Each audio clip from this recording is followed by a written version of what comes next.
Hello, we are the Association for Child and Adolescent Mental Health, or ACAM for short. I'm Roy Shafran. I'm Professor of Translational Psychology at the UCL Great Ormond Street Institute of Child Health. I'm a clinical psychologist and I have 3 children. They are now 16, 18 and 20. And we're going to start with just some introductions. Ursula. My name is Ursula Saunders. I've been friends with Roz for 30 years and friends with Alice for about 15 years. In the context of this webinar, I co-wrote the book, How to Cope When Your Child Can't, with these two, and I come as lived experience. I've got 2 children who are 19 and 21 now. First came up with the idea of this book about 8 years ago. Thank you. Alice? Hi, I'm Alice Wellham. I'm also a clinical psychologist. I'm a lecturer at the University of Leicester as well. I'm lucky enough to be friends with Ursula and Roz. I also have 2 children. Thank you. Wendy? Hi everybody, I'm Wendy Minhinnett. I'm a parent with lived experience also. I run a parent carer support group in the North East and I'm the parent lead for the Charlie Waller Trust. Thank you. And last but not least, Catherine. Hello everybody, my name's Catherine Pugh. I've been working in policy in nationally in Department of Health and for NHS England for a number of years working on children's mental health, but I now work with the Charlie Waller Trust and with Wendy to promote parent care peer support, and I'm also a parent with lived experience. I have 3 children and I'm also now a very proud grandmother of 2 children. Thank you very much. So the reason that we wanted to do the poll is we wanted to understand who is attending today so that we can pitch our conversation accordingly. And it looks as though we're speaking to half of you are parents, and then we have some teachers, but not so many teachers, some mental health professionals and some others, which might well be a mixture, because as you can tell, many of us are on the panel too, are a mixture and don't fall neatly into any one single category. So we're going to divide the webinar into 3 different sections, really. The first is a conversation between Ursula, Alice, myself, about the book, How to Cope When Your Child Can't. And the aim really is to provide some comfort, help and hope for you, as well as for the parents more generally from the book. And after our conversation, we'll have Wendy and Catherine talking about the fantastic network that's been set up for peer support for parents. And then there'll be hopefully a substantial amount of time for questions and answers to address the comments. I guess it's quite interesting hearing Matthew really start by saying, you know, ACAM is evidence-based, and I'd say I'm pretty evidence-based too, but one of the things that's also really important, I think, and has come out is that actually once you've tried all the evidence-based strategies, where do you go, what do you do? And having sort of the ability to learn from other people, to learn from our peers and have strategies that are evidence-informed is also really useful. So for me, one of my motivations was to work with Ursula and Alice to really provide a unique insight into how the evidence-based strategies work and that present them, but also to hear from people with lived experience about what they tried for them that have worked and what hasn't worked at all, with the appreciation that certainly not everything works for everyone. So that was my motivation. But Ursula, you've touched a little bit already in your introduction. What was your motivation for writing the book when you first had the idea 8 or 9 years ago? So I've got 2 children, as I said, 19 and 21 now. So I feel more comfortable about talking about them because they're both adults. They've both had really struggled in different ways over the years as small children, but in particular, my son began to collapse when the secondary school approached.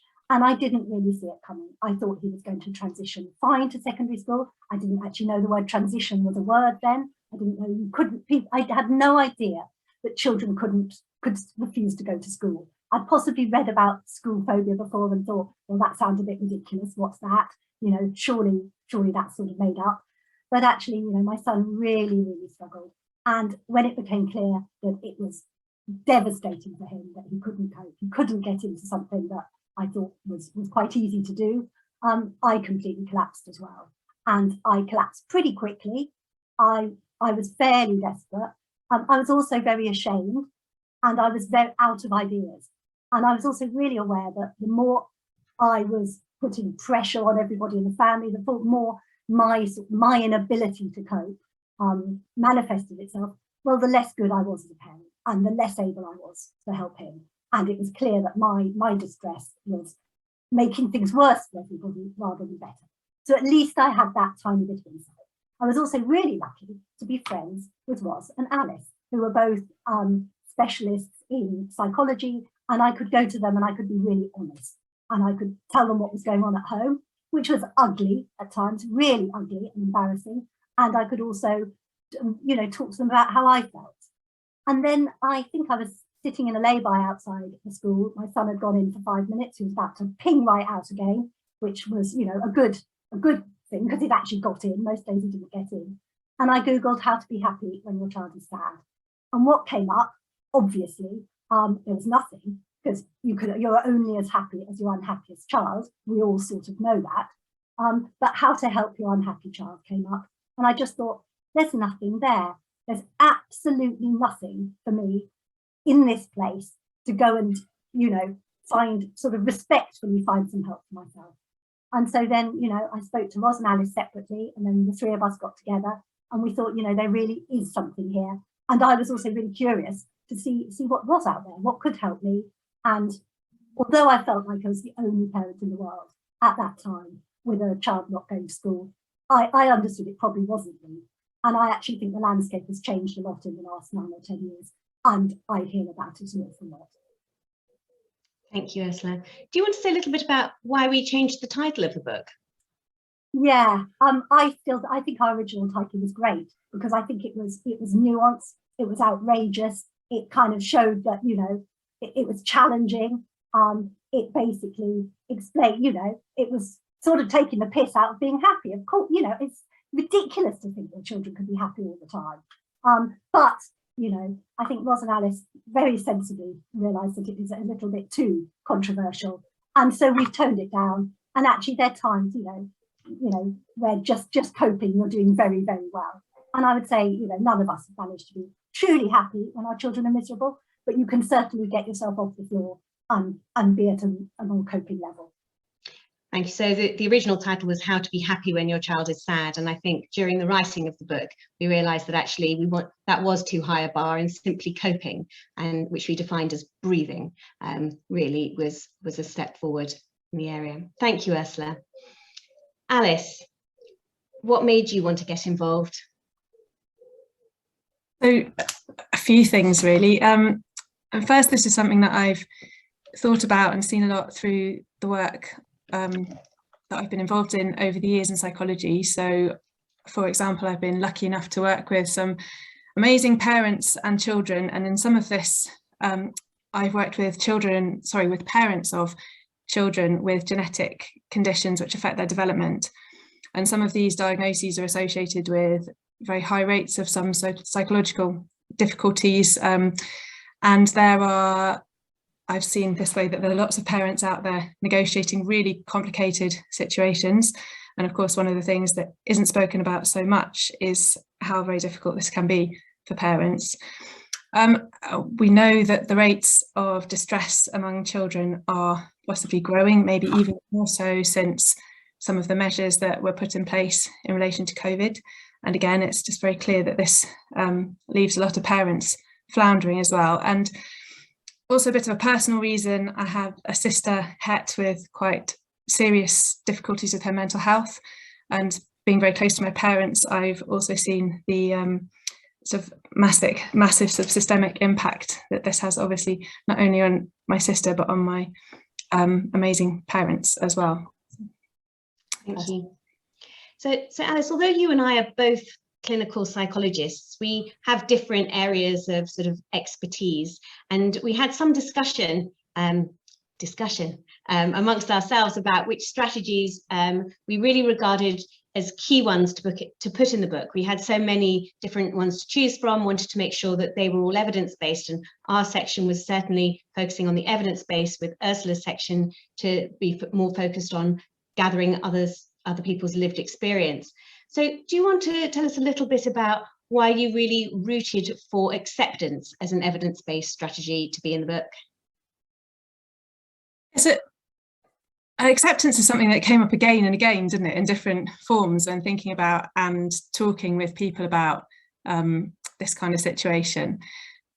I think we can think about acceptance on quite a few different levels. We all know that there are some things we just can't change, that we would love to change, but we can't, and that we have to accept. And sometimes just even working out what those things are can be difficult in itself. And we've probably all heard that old adage from Alcoholics Anonymous and various other sources about learning to change the things we can, accept the things we can't, having the wisdom to know the difference. But this is really hard. We also know that some of the psychological skills and interventions which we know can be very effective and are backed by research have a kind of acceptance at their core. And in these, we're often talking about the kind of acceptance which is acceptance of contents of the specific moment. So acceptance of your own experience, all your thoughts and feelings and perceptions and everything related to around you, your child, in this uncontrollable world. I suppose acceptance relates so much as well to compassion. So compassion for yourself, compassion for your child and for everyone in the world, really. And I suppose this came up a lot, didn't it, in the context not only of specific acceptance-based psychological approaches like acceptance and commitment therapy and mindfulness practice and so on, but also potentially as a part of some of the other approaches that I know you've done a lot of research in, Roz. They can fit with parts of cognitive behaviour therapy as well, can't they? And how we also know that there's very much not a one size fits all with this, and I think that was something that came up when we were discussing the book. So how do you think that fits with other approaches, Roz? Well, I suppose for me, I'm very bad at acceptance. I'd say I find it a real struggle to accept. I'm much more of a problem solver.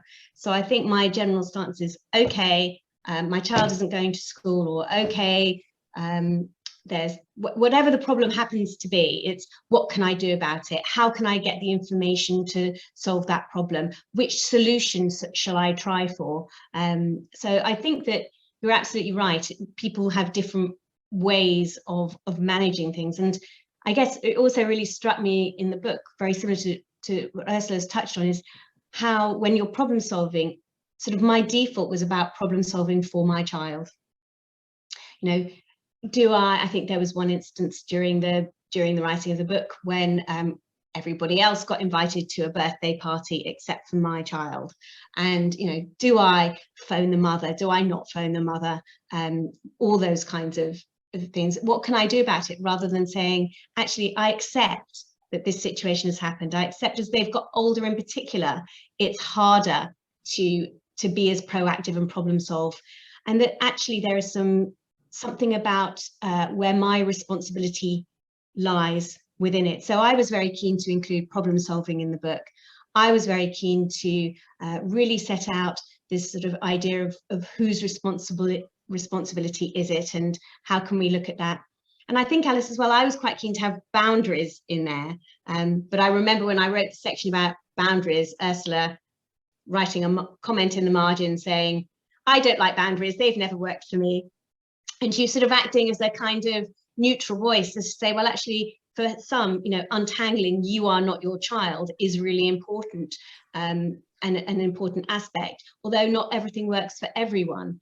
So I think that's probably where I came to it. But I think your section on sort of self-compassion was also, seemed to me to be more doable than acceptance, which was to forgive ourselves a little bit. I don't know if you want to say a little bit more about the self-compassion section. So I suppose empathy and compassion came up a lot through this as well, didn't it? That, you know, we all know that those are crucial things, especially in parenting, and indispensable. And empathy as this process of sharing in someone else's emotions, so feeling with somebody, and in particular maybe feeling with your child, is obviously a good thing and central to being a parent. But sometimes I think we were thinking about how, when you're witnessing a lot of suffering, and especially again when this is someone that you really love and like your child, when you're really feeling their pain with them, this can tip into something that is called sometimes empathic distress. So lots of parents have described something like this, and where it becomes very painful and draining, and it can actually impair your functioning and make it impossible to use the empathy that you have constructively, because the pain of it can be too much. And I think that that's something that really resonated with a lot of the stories that we heard. And we got interested in the idea that compassion can also exist in a way that isn't directly feeling somebody's pain necessarily, and that there's another way to approach compassion, and so sort of extension of feelings of kind of warmth and love towards people, and that crucially including yourself, is possibly slightly different from certain types of empathy, and there are certain studies that have backed this up. And this isn't something you can just decide to do necessarily, but there are psychological techniques and strategies that can help you to learn to possibly step away sometimes from sort of over-identification that's not helpful in that moment, towards a kind of a different type of sort of compassion. And that's, and so that is for oneself and your child as well, isn't it? I think that's...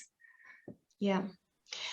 And I guess for me, what I found quite helpful when you were writing that is Ursula's sort of honesty when she was writing about some of her emotions that were really not being used necessarily constructively, but were really human. So I think we've got a section in the book on sort of unacceptable emotions in a way. So this intense anger that we can feel, and resentment, the sense of unfairness that there is when you see other people just even walking to school with their backpacks, or children smiling in groups with friends, that sort of intense anger, frustration, jealousy, I think, as well, which has come up. And also just an awful lot of guilt about doing anything for oneself, and the idea that actually it sort of makes you a bad parent. And things like the memes, you can't pour from an empty cup, and the oxygen mask, and you've got to look after yourself, and all of that, sort of knowing that rationally, yes, in your heart, it can be really difficult to just say, look, I just do need to go. And that in some ways, the kind of idea that it is justifiable, because actually it truly is helping your child if you can get yourself together, but also forgiving yourself for when you can't. So I think we were really clear right from the start, we didn't want to write a book that was full of more shoulds. Oh, you should do this, you should be compassionate towards yourself, you should be accepting, you should be problem solving, because actually at times you just can't do any of those shoulds, and it becomes just unhelpful. But guidance, suggestions, and so on, I think we were all united within that approach. But I guess as well, there's something about just really, we know what the academic literature says, we know what comes from our clinical practice, but we really wanted to interview lots of people and who've been through lots of varied struggles. And that's where you came in, Ursi, which is to really focus on how people have coped in such really dreadful situations, including people that have lost loved ones ultimately. So I don't know if you want to say a little bit about that, Ursi?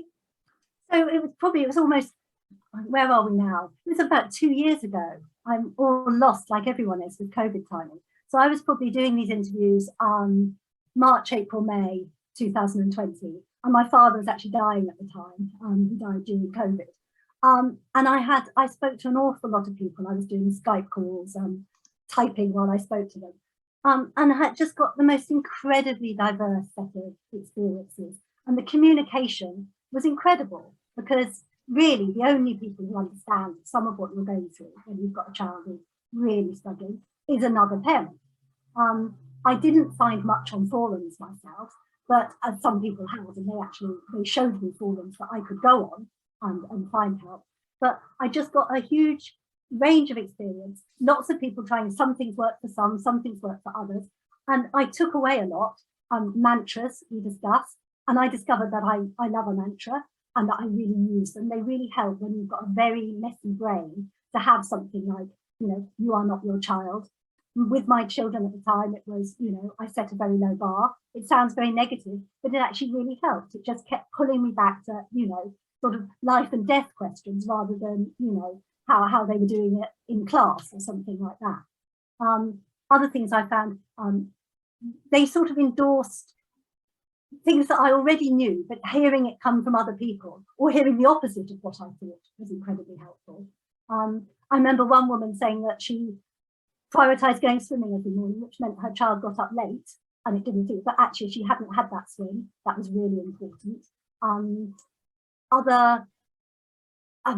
Hope is strong was a mantra. There was a great deal of hope came out, and especially when the book was published and I went back to everybody and said, look, actually, we've turned this into a book, and everyone updated me on what was going on with their children. And on the whole, things had changed. So to have, the confidence that when you're in a very dark place and your child is a very dark place, it's not necessarily going to be like that forever. Often it isn't.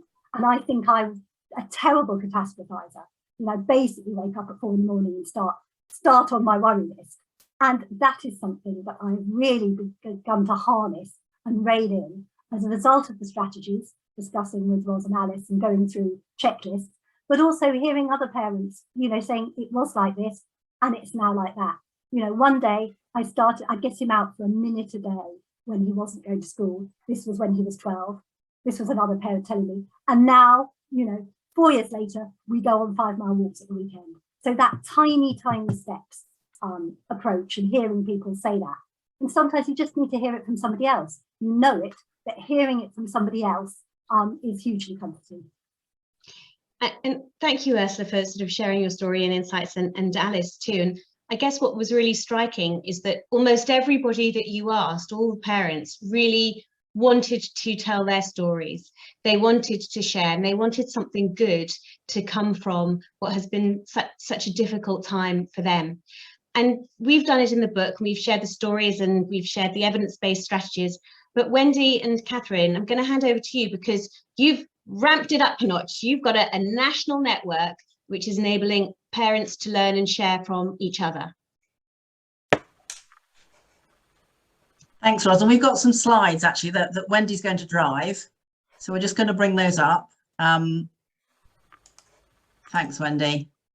So we're going to talk about, as Ros has billed us, we're going to talk about how can we actually harness this extraordinary power that we have as parents and carers, and particularly that compassion and sharing that we all want to do. I mean, I've been watching and reading the chat and looking at how everybody's sharing the challenges that you're having, but also that incredible hope and trying to share your experiences, I think is an amazing thing to do. And can I have the first slide, please, Wendy? So for those of you who don't know about Charlie Waller and the Charlie Waller Trust, it's really worthwhile having a look at their website. They've got absolutely lovely resources.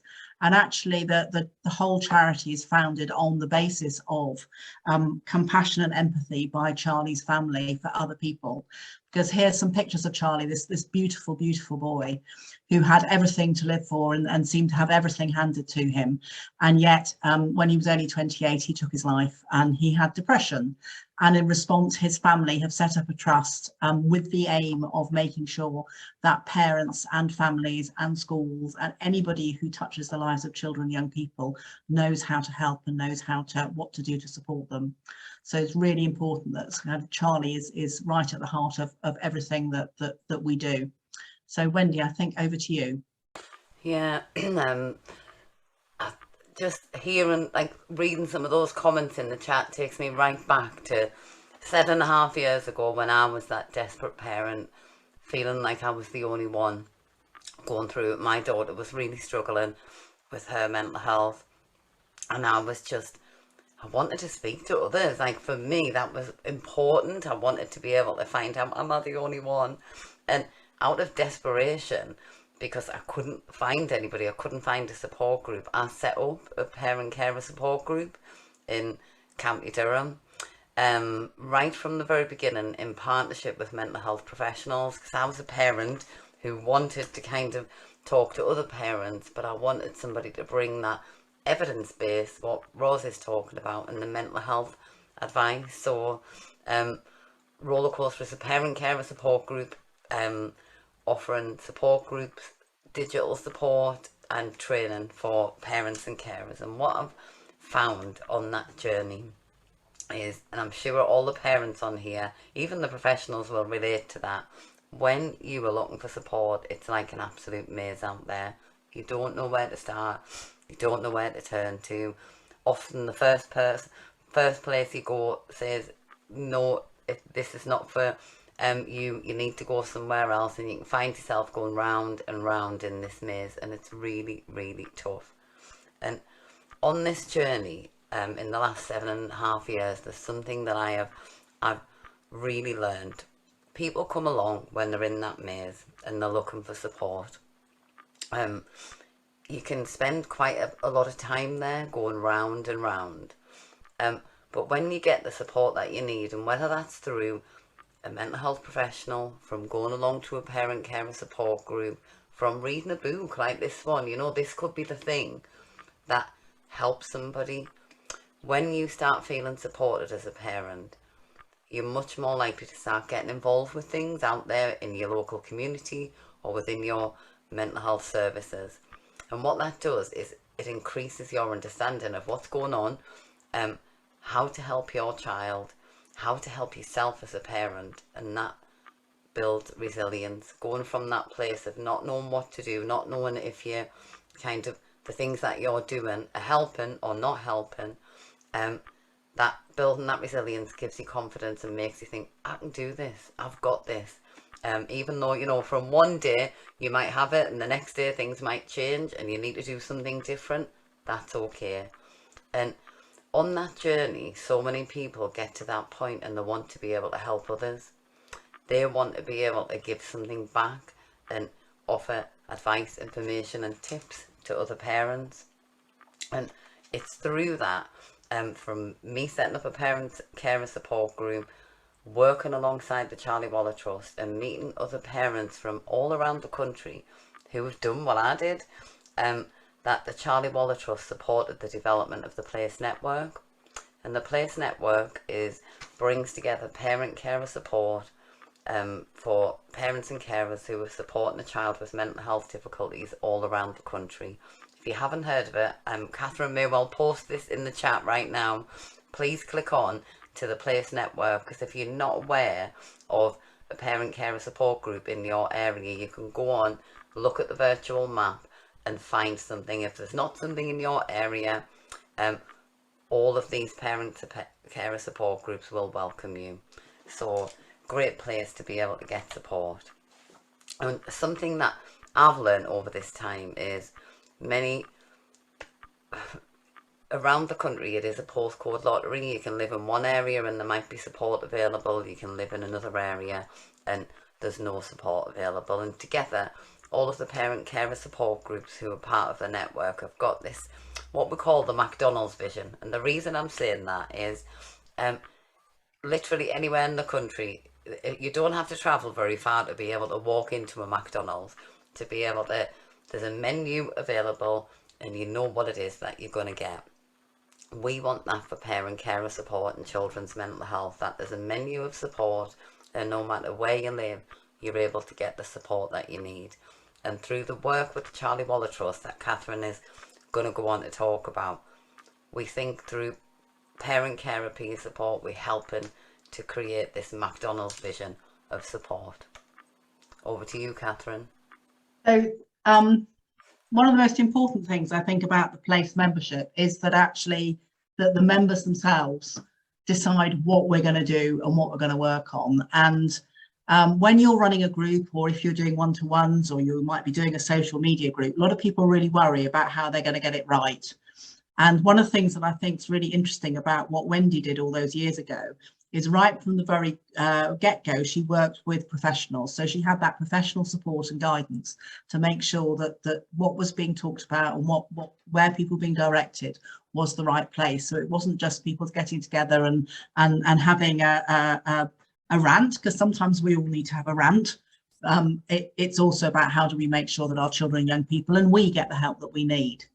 So one of the things that we've done is we've brought everybody together to think about how can we support and train people to be able to go out and take on these kind of roles, whether they're as a volunteer or whether they're paid for. Because actually in the adult world, in the adult mental health world, we now have adult peer support workers working alongside professionals, doing an absolutely blinding job and being able to work with people with mental health problems as their peers. So we got together with place members and we thought about what would actually really work. And as a result of that, we managed to get some money through, because Charlie Waller as a charity goes after charitable funding, and we managed to get some money to set up a training course. And then we managed to get some money from Health Education England, and we are running at the moment our very first training course with 20 parent carer peer supporters. Some of them have been running groups for years, some of them are just starting off. Some of them are really very experienced. Some of them are, as I say, just taking tiny baby steps, and we're going to be evaluating it as well. Next one, please, Wendy. So just a quick, I think, nod to colleagues who are professional colleagues, but also I think it's really important for parents and carers to know how aware we are of this terrific rise in need and demand. So COVID, we already had rising need and demand, but COVID has really ratcheted things up. And I would describe what children's mental health is doing as pretty heroic. So it may come as a bit of a shock to all of you to know, but the last time we did a count of people working in children's mental health, that's NHS and local authorities in the voluntary sector, that for the maybe 1.8 million children out there with a problem, there's actually only around 21,000 staff working in mental health. So they are absolutely stretched to bits. And one of the biggest problems we've got is actually trying to get people into the workforce. And it really is an issue to get experienced staff and experienced people coming through. And that's why I think there is now so much more attention being paid by the NHS to how having people with lived experience can really improve outcomes and can really improve service access. And this has been picked up by Health Education England. And so what we're hoping to do is to use the learning that we've got from this pilot and all the learning that we're getting from all the services that we work with and all the groups that we work with to inform future plans, so that we can try and roll this out, not just in England actually, but also in across the whole country. So we've got people working in Wales, Scotland and Northern Ireland as well. Wendy, I think I'm back to you now. Yeah, we just thought it might be useful for you to share a little bit about what the role of the parent peer supporter is. Like I said, many people started off just running a voluntary group, and now this is developing into roles around the country. So somebody with lived experience will be able to offer one-to-one to parents via the phone, messenger, Facebook, Zoom. They may be coordinating parent carer support groups, that might be face-to-face or digital, and helping families navigate that maze, that, you know, the whole system of trying to get the right support for their child. Working in partnership with mental health services and coordinating training as well. It was something that I often found really difficult. You were referred to a parent program when your child was struggling, but I wanted to know, how do I help my daughter with anxiety? How do I help some of the things that she's struggling with? And that's something that parent peer supporters are able to do. This is just an example of parent peer supporter who's in a paid role, 16 hours a week, flexible hours because it needed to fit around caring needs, and they've been able to see or to do over 1,000 one-to-ones with other parents, with 264 individuals. Might look different for each person. Somebody might just need a one-off with a parent peer supporter just to feel I'm not on my own, I'm doing all that I can. Somebody else might want a weekly check-in, just a cuppa, somebody who would listen and just kind of, you know, maybe not have all the answers, maybe not have any answers, but just be able to work through something with you. And the feedback from one parent speaking to another parent has just been amazing. Things like feeling understood, validated. It's a lifeline, as that quote there says. So parent peer support, it's like magic, it really is.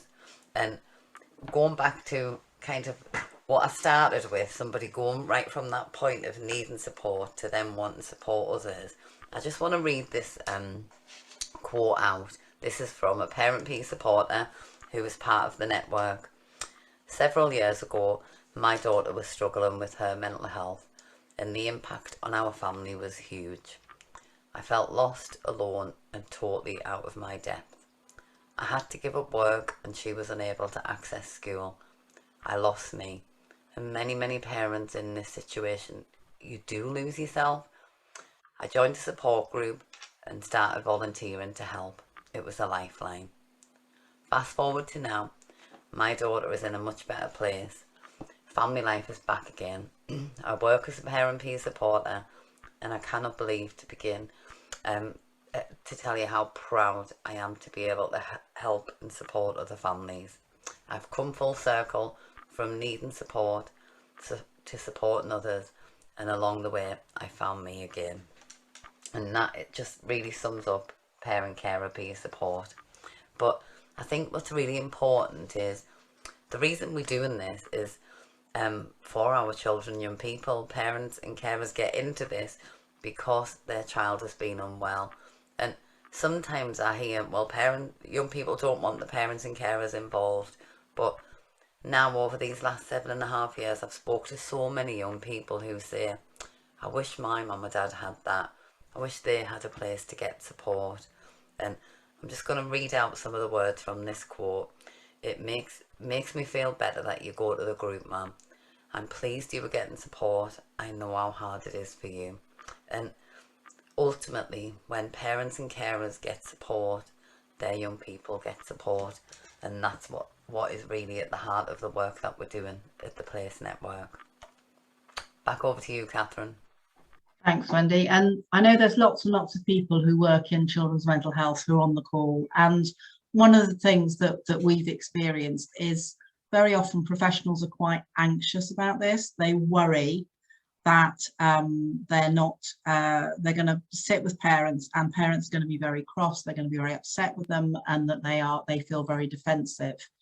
And like I said at the beginning, one of the things I think that was very clever about what Wendy did 7 years ago was getting children's mental health services involved. And this is a really lovely quote from one of the community matrons, a children's mental health matron. She said, I see parents coming into the support groups feeling hopeless and broken.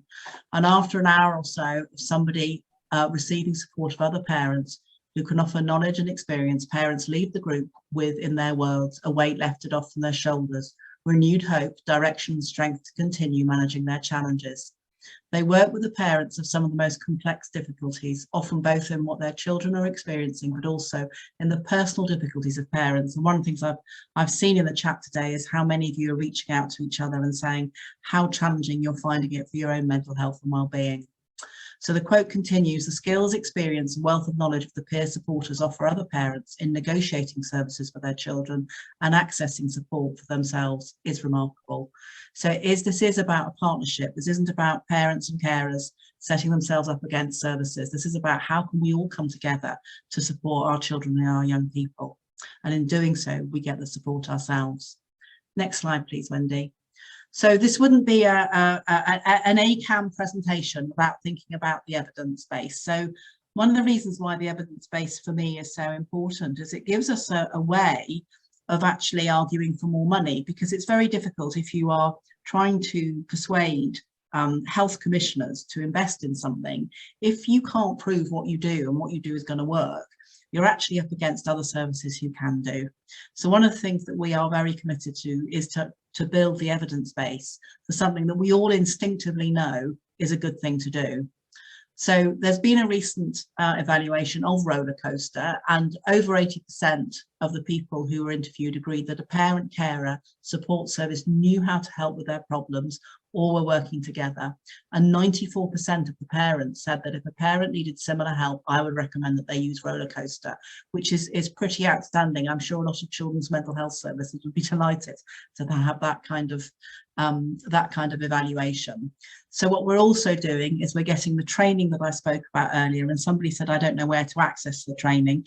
Have a look at the information on place. We've only had one course funded by Health Education England, but we were really oversubscribed. So we're hoping that we'll get funding for more. So we're training, we're evolving, we are evaluating the training, but we're also working with other members of place to look at outcome measures, and outcome measures are really important when they show us how well people are doing in the short and long term. And I want to finish with this quote, which is, I can remember one night being outside of the hospital at 3 o'clock in the morning, feeling wretched, and I put a post on the Facebook closed group, and somebody came straight back to me, one of the members, so all of a sudden I wasn't alone. And on those darkest of times, having somebody there, it's magic. And having listened to Ursula and to Alice and to Ros, I mean, that the book they've written is lovely because it will give you things to think about in your darkest times. But please also, if you do have a group near you, please do think about joining it, or how about even thinking of setting up one yourself, because there's such a high level of need out there. And I think that's us. Thank you very much. So moving. I think not just your presentation and the quotes that you've shared, but the experiences that are being shared so honestly in the chat and the conversation. And it's great that things have changed in some ways from when you started, Ursula, but there's clearly so much more that needs to be done to support parents so we can support our children as well as ourselves. We've had some questions, and Matthew, I've tried to answer as many as I could typed, so hopefully you'll have seen some, but there are some left over. So I'll pass over to you, Matthew, and you can maybe ask the question and direct it to one of us if you'd like to. Yep, sure. Thanks so much for everyone sharing in the chat as well. You're all doing a fantastic job as parents, so don't kind of give up. That's what we're here for. We're here to help you. Some of these questions I'm going to use abridged versions of them. So if I've misinterpreted, do please let me know. So this one is relating to CAMHS and sometimes the difficulty in getting a diagnosis and the length of time it takes. So would anyone in the panel like to take that?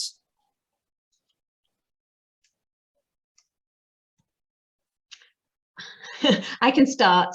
I mean, yes, absolutely, yes, incredibly difficult, incredibly challenging, but that's for me, and maybe Wendy and Catherine will speak to it, where the Place Network really comes into its own, because even if you were under CAMHS, they're not going to be responding to you at 3 o'clock in the morning in the way that, I'm not saying that you can guarantee a response at 3 in the morning, but in the way that other parents have. But things do vary by location as well, and that's why having some local support groups can be really helpful. I think, Catherine, you're going to add to that.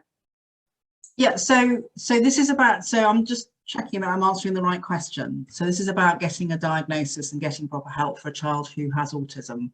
Yeah, and it's the length of time that something. The length of time, and I think it is really difficult that the level of the postcode lottery for children with mental health issues is there, because some areas invest more than others, but for children with autism it is even more challenging. And I think the thing I would be saying to you is to keep going with asking for help and asking for help from children's mental health.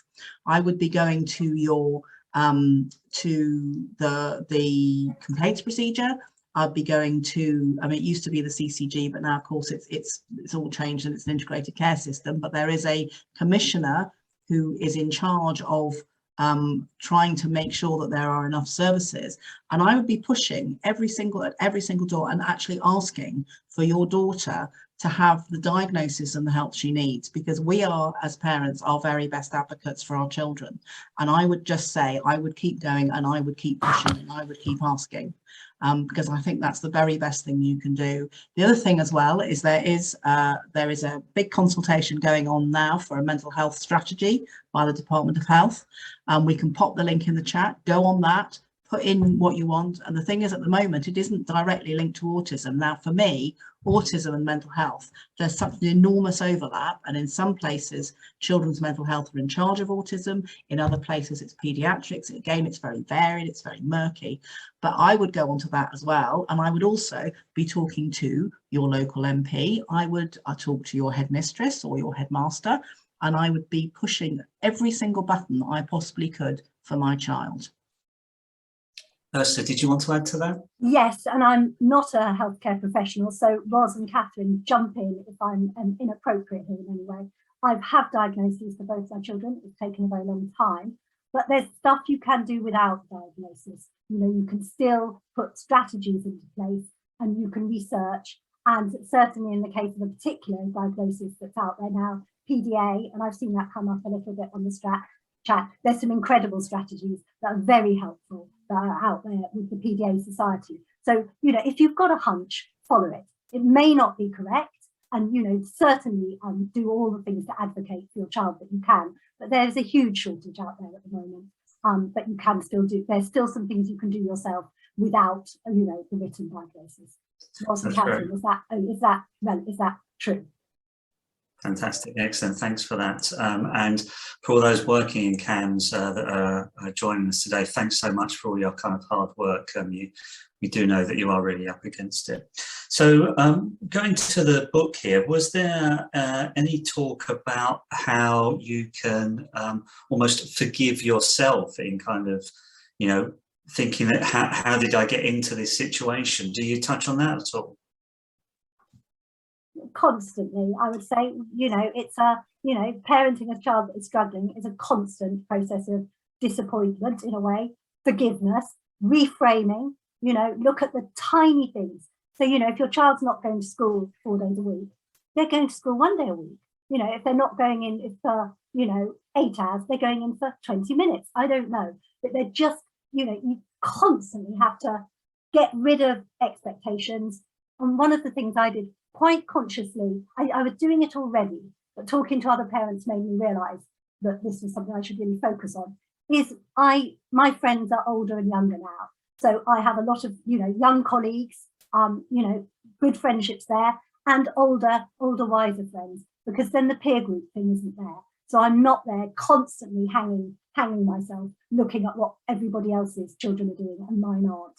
And that's incredibly helpful. And that's part of, you know, getting rid of other people's expectations is huge in terms of forgiving yourself. It's also really difficult.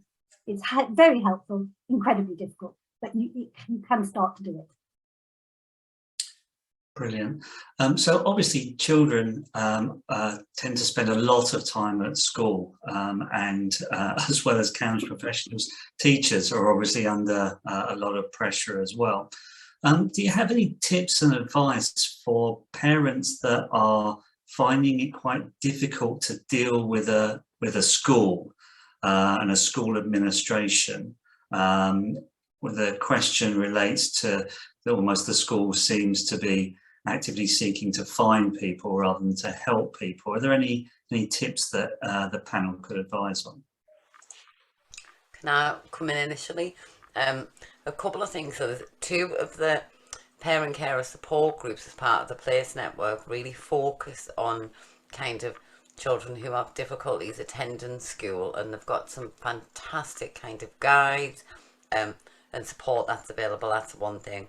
Then every local area it has a legal duty to have a send information and advice service, and it differs slightly in terms of what they can offer, but they're absolutely brilliant in terms of being able to help you and advocate for your child with school. But hopefully, you know, keep going, because it just a change in a class teacher from one year to the other can make all the difference as well. It's just about finding your person in school. So there's the practical kind of side of the parent support groups, send IAS, and I can post kind of the name in the chat for those I haven't heard, but also just keep going those conversations either with a head teacher, deputy head, a SENCO, or the class teacher. It can be tough, it can be really hard, but school is often the first place that people will go.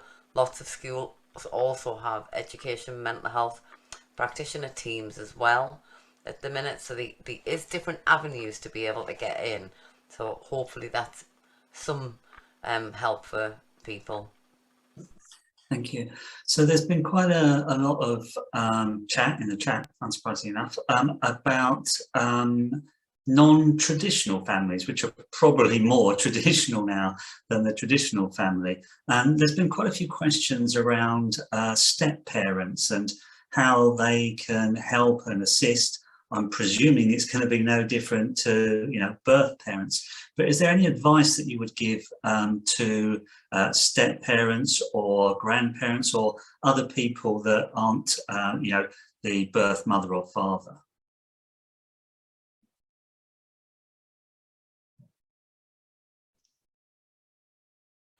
I can say, you know, you're right. I think there is no such thing as a traditional family anymore. And I think also in the chat, there's a more general point about how having a child in distress puts a lot of strain on relationships, whether or not you're married, whether or not you're divorced, and going between houses. So the book has lots and lots of examples of different families and different setups, but I think the principles are the same. There are some strategies that research has been shown to work, and so they're worth trying. There are some strategies that come from other people in similar positions to you and how they've navigated their journey and what they've been able to do. But there's a layer of complexity, I think, and there's step parents, there's having a child with a chronic health condition as well. There's when your child's being bullied, creates a strain. There's bereavement and grief that families go through. So it's just very difficult for very, very many families. And I think we would hope that there's something in the book for everybody, including step parents, including grandparents, including foster parents, including adoptive parents. So the whole range. But the principles are the same. It's how you apply them that will need to be slightly different. So there's been some talk around comorbidity. So that is where one mental health condition is kind of related to another. So for example, anxiety might heighten eating disorders or autism or whatever. Can you give any advice to kind of parents out there? I think people are concerned about being pigeonholed into my child has got anxiety or my child has got autism. There isn't kind of a catch-all for all, is there? So I was wondering if you could talk about that a little bit.